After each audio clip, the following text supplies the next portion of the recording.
Assalamu alaikum, welcome to Muslims for Progressive Values. I am your host Kendra Cordova, and today I'm making a different video than I usually do. Usually I'm up here and I'm talking about some academic scholarly piece of theology or interviewing Muslims of diverse backgrounds.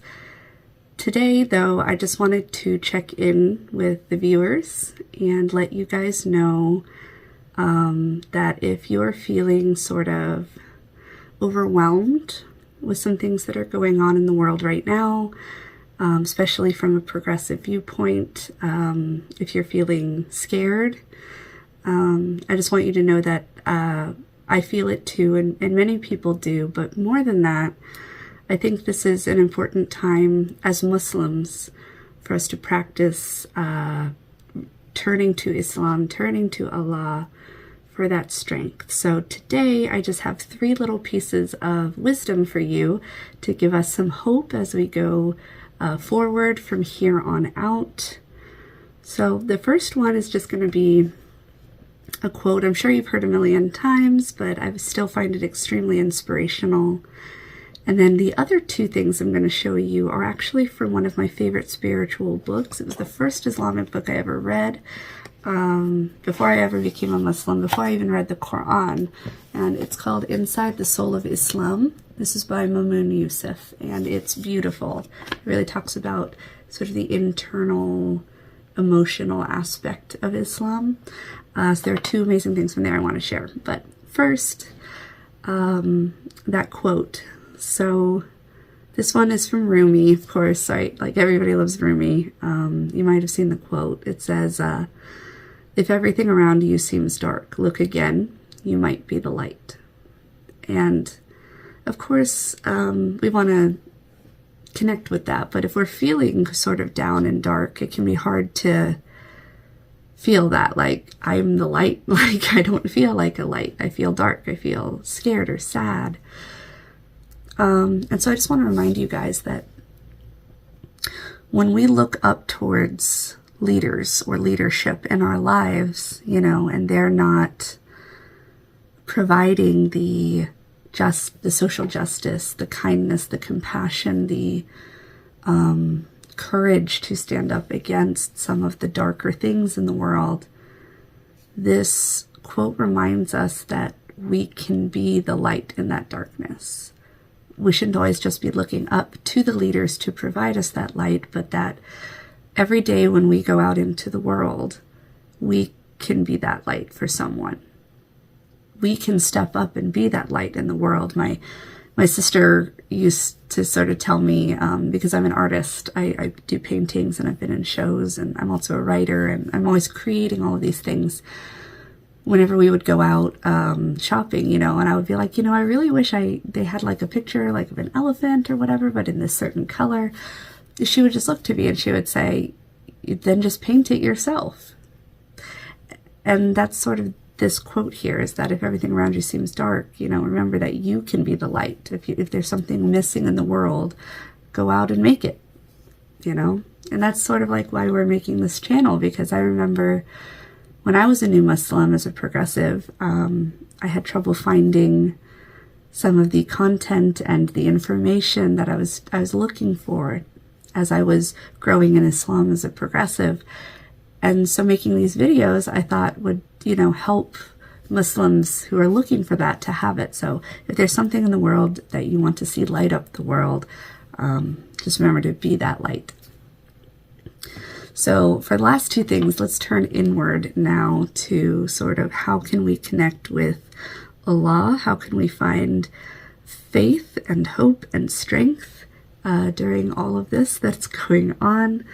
So like I said, in this book, I really, really highly recommend that you read it. It's called Inside the Soul of Islam. And there are 2 sections here I want to share with you. The first one is called 3 Ways to Become Present, right? So a lot of times when we are having anxiety or we are, you know, nervous or scared about something, we start thinking of a million things that can go wrong, and we're not really living here in the present, right?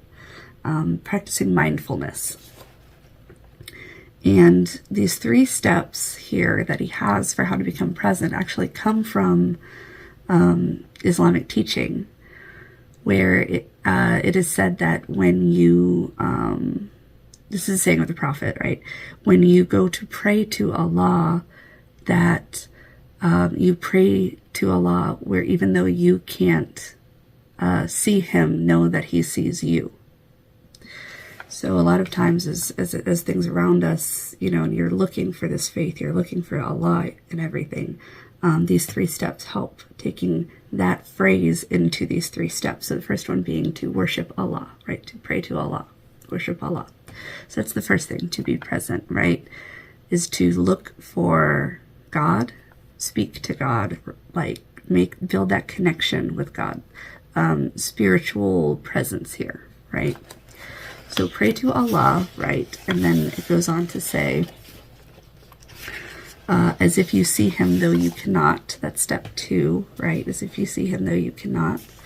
And this form of presence is just knowing that you can't physically see Allah, but when we are looking around in the world, we feel the breeze, we feel the warmth of the sun, or the food that we're eating, or the laughter of our children, whatever it is in the world, it was created by Allah, right?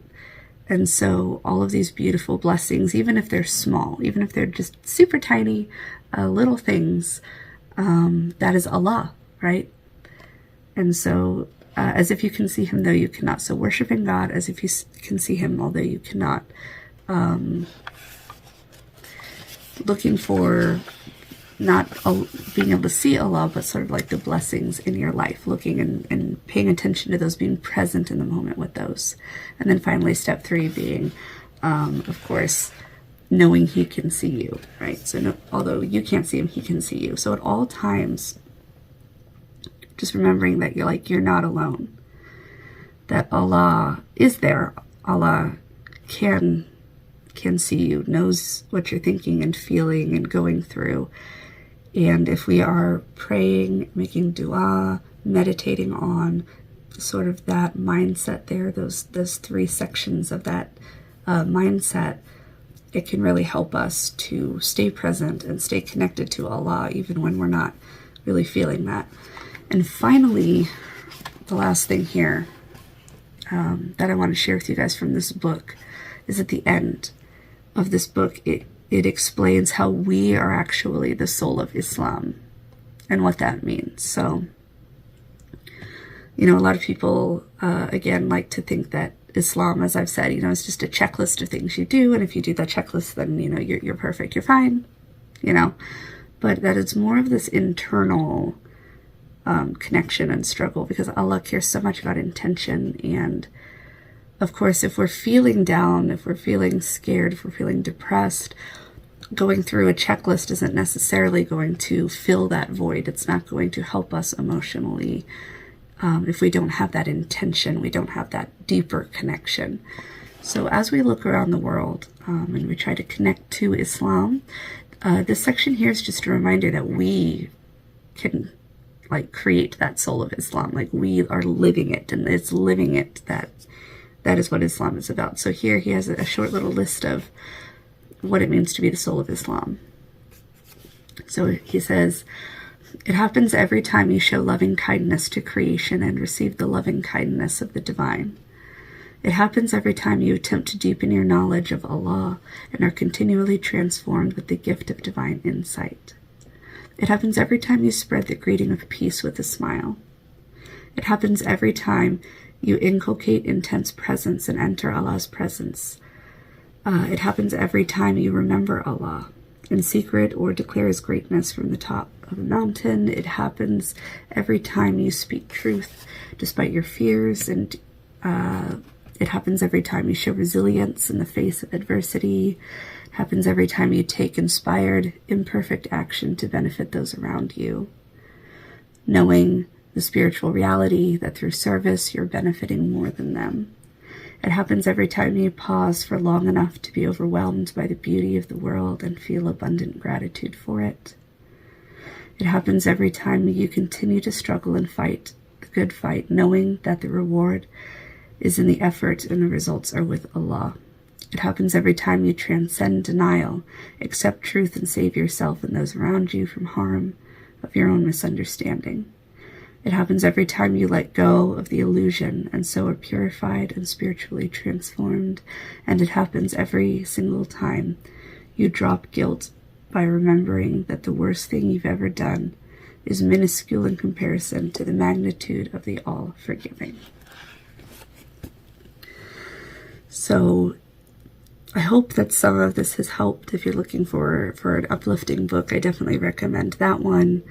And let's go forth and learn and worship and connect, grow and inspire and create the world that we want to see, create that light that we want to see in the world. Because as Rumi says, if everything around you seems dark, look again, you may be the light. I will see you in another video soon, inshallah. Don't forget to like and subscribe. There will be links in the bottom to Muslims for Progressive Values, and a link in the bottom if you would like to give zakat and donate to Muslims for Progressive Values and all of the work that we do here. So I will see you soon, inshallah. Bye.